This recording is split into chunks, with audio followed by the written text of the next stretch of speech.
Hello, Tasovidania here. Today we are gonna take a quick look at one of the strangest vehicles in World of Tanks, the Börkenkäfer. It's a small profile, sneaky playstyle, and the gun that can definitely surprise you. It will be a long video, and due to that fact I'll try to encompass everything, and I have like 5 battles, of course, cutting out the boring points, to showcase it. And keep in mind, the tank was stock. Each battle has different upgrades, but it wasn't fully upgraded. And now for the pet. Now, we'll run through some key stats, jump to Tanks GG to break down the armor, gun handling, penetration, mobility, and take it straight into the battle so you can see what it really does in real game. Now, on to the stats comparison. On paper, the Börkenkäfer sits somewhere between a light tank and a stealth long-range TD. That's why I chose this one. I'll compare it with the MX-13-105, the Tesak, and I hope I pronounce it right, Börkenkäfer. Weird pronunciation, wargaming is killing me with these names. Now, against the MX-13-105, you lose the autoloader burst, but gain the consistent and better sustained damage. Against the Tesak, you trade raw alpha damage for mobility, flexibility, making the Börkenkäfer much more adaptable across different maps. Key takeaways: it doesn't excel in one single category, but it's good at everything. Now, onto the gun and firepower. You'll see all the stats here, but they're stock, keep in mind, without any upgrades. This is how you receive the tank. The damage is 340 AP, so armor penetrating rounds, 340 with APCR, and 440 hit. The penetration is 249 AP, 290 APCR, and 120 hit, high explosive. Excellent against other lightly armored tanks, so it'll penetrate a lot. I think the EBR has the same penetration, if I'm right, on its heat. High explosive. I have something with heat, I don't know. Anyway, the aiming time is 1.4, exactly the same as the Börkenkäfer. The dispersion at 100 meters is 0.32, 0.33 meters. The reload time is 8 seconds. That gives it a high accurate gun by light standards and a very consistent shots.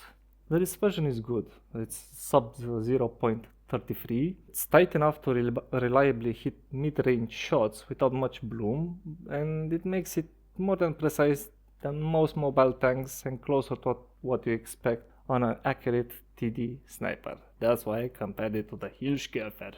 As you can see, the rate of fire, reload time, ammo, and the gun handling, dispersion, gun traverse, aiming time, but look at this. It's not the same, but it's good enough. Now, onto mobility. Top speed, let's go here. Top speed, 75 kilometers per hour. Power to weight ratio, 44-45 horsepower per ton. Now, into the hidden stats as always. The terrain resistances are rated in stars from 1 to 4, 1 being the bad, and 4 being excellent. As per the vehicle, I'll give it 4 stars on roads, lightly terrain, mud and soft, and slopes.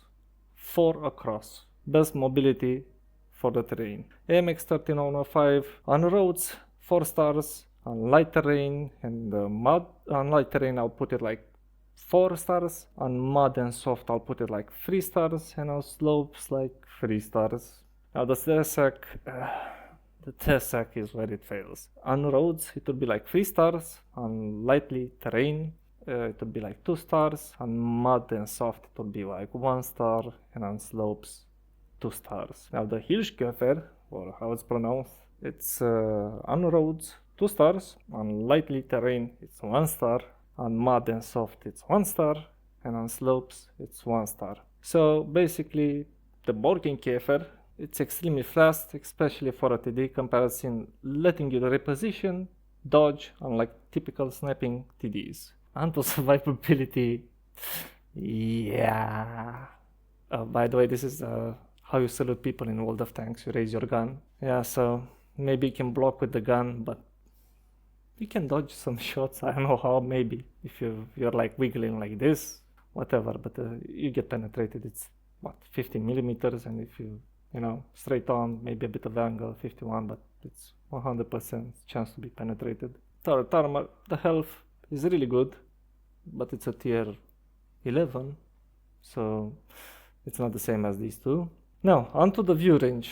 I'll put it in meters and also with the signal range, because it's also important and people don't take this into consideration, like, you know, your allies can spot too, so you can also shoot. Now, the Börkenkäfer has 420 meters view range, and the signal and radio is 800. This is excellent, as you can see here. The AMX has 390, 750, TESAC 390, 730, the Hirschkäfer 380 with 834. You should be expecting this since you're sniping from the back of the line. Engine fire chance, whatever. So this one is like, the chance that you're set on fire is like 10%. It's for engine, so if your engine gets penetrated and it's critically damaged, it's not yellow, it's red, the fire will start automatically, and the fuel tank also. So 10%, it's better than the Hirschkäfer. Shell cost, it's decent, it's not the best, but whatever. Could be better.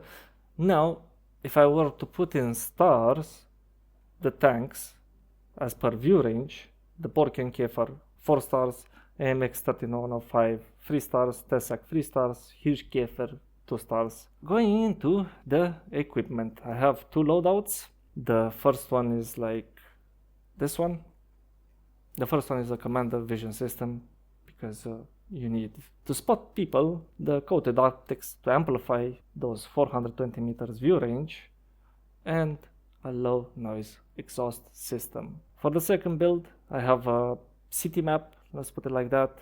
It's vents, rammer, and mobility improve system version 3. Why I chose this one in the first build, it's optics for extra spotting behind foliages, and you see the concealment of moving enemy vehicles. The second one is coated optics, pushes you already strong view range toward the spotting cap, and the exhaust boosts camo so you can spot and farm without being seen, but it should be like a low profile, but it's not the same as a Manticore. I think the Manticore is around here as tallness, because this is how the camo works in World of Tanks. It's based on the height of the tank, so the Manticore is lower profile, equaling in way better camo.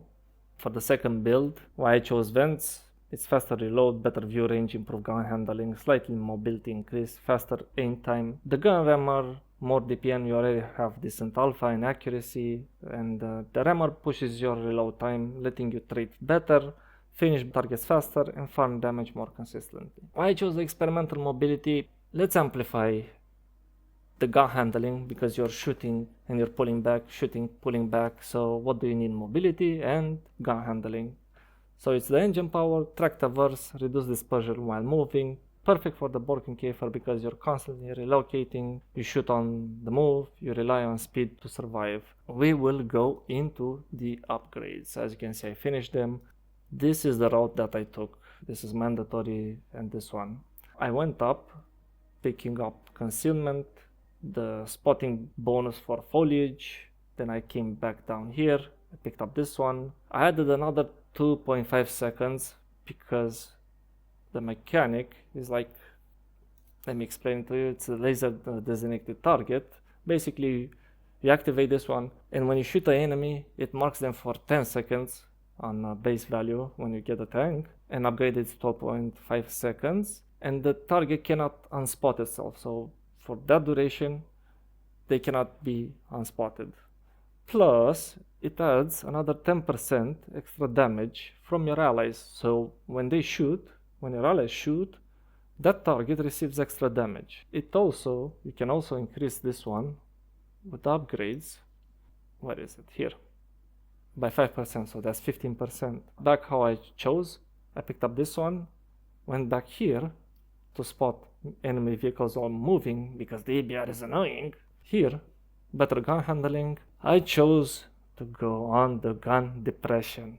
It already has 12 degrees of gun depression. Let's put it like this. It's good, like a 9. But if you pick this one, it's 13 degrees. pick up more survivability, gun elevation, because it's also important map like cliff. You know, those sneaky light tanks that go on top of the cliff and you're like, ah, bam! Now you hit them. Because you can elevate your gun, you don't need to use the terrain in your advantage to shoot the enemies on top. Some people would prefer this one. I don't like it over this one, because now you have 14 degrees of gun depression. I want this and this. Then I came back to this. Then I came back here. Extra penetration. And this one. Then I came back here, picking up these. The alpha damage 10 hit points, it's not much, it's good, but no. This one for extra flexibility, maybe if you ram something, and then the ammo capacity is more than enough for this tank. You don't need a lot of shots. I think I had 1 or 2 battles that the shots were flying left and right, either for spotting when the enemy wasn't spotted and I was trying to blind shot them with the ability, or it was this intense battle like you're shooting like Rambo over the, you know. I digress. Let's go into the crew skills. And because the commander is also the radio operator, it puts a lot of strain on him. Same with the gun and loader. Oh my god, Wargaming, fix this. What I chose here, Brothers in Arms. I always go Brothers in Arms because it amplifies everything first. Then I went Concealment, I went Recon, and Mentor. You can switch these to whatever. Then I went Repairs, and now I'm actually thinking Emergency, or if you're spotting, but it doesn't make sense because when you're spotting, you'll not be shooting. I would go this or this. Or if you want those pesky intelligence to stay out of your back, this one is perfect. It intercepts their, not intercepts, it lets you know if the artillery will shoot you there. Because you can hear it, but you don't know where it shoots. For the bonus perks, always situational awareness, communication expert to even more increase whatever stats. From my experience from these battles, oh my god, I would choose firefighting if you're using chocolate. If not, signal interception. But I think I'll go with this one. But you need it fully trained. So yeah, until then, it's the same with this one, but still, whatever. This one, I don't think you need it. Onto the gunner, which is also the loader. Brothers in Arms, I would go designated target first. And this is how I went. Concealment, repairs, then Deadeye, or armor. I would choose armor and then Deadeye after. Gun snapshot, now you're not moving. You're moving, but usually you're stationary when you shoot, because you also need to aim. And for the second bonus perk as a loader, because it's a loader, I went to Intuition for faster recharge of switching type shells, ammo tuning, and here is a coin flip up. You can take this one for faster shell velocity, adrenaline rush, but you don't have that much hit points. I mean, you have almost 2k, but whatever. I personally would go this. And if there's a lot of city maps, of course you choose this. But I don't think you'll do it that much unless you're circling people. Yeah, that's up to you for the third skill, whatever. For the third crew member, which is also the driver, take Brothers in Arms first, Concealment, and then I went off-road driving to even more boost those terrain resistances, because I like to amplify whatever the strengths of the tank. And then I went Engineering. It's 1 kilometer, but sometimes your engine falls, and that penalty to damage engine by 20%, it doesn't seem a lot, but it is a lot. Then Repairs, and then I'll take this one, because for some reason artillery likes to shoot me. I don't know why. Hull traverse speed, you have more than enough. Smooth riding, maybe for the city maps, controlled impact, you won't ram anybody because you'll be crushed. Now that was all for now, and I will show you the battles. Oh, one more important thing. If you're using chocolate, then you can drop coated optics. I personally still wouldn't drop coated optics and still use chocolate, because it's going to about the vehicle, the characteristics, because Wargaming made it even harder. I don't want to complain, but this is how it is. You know. See, where is it? Spotting. 520.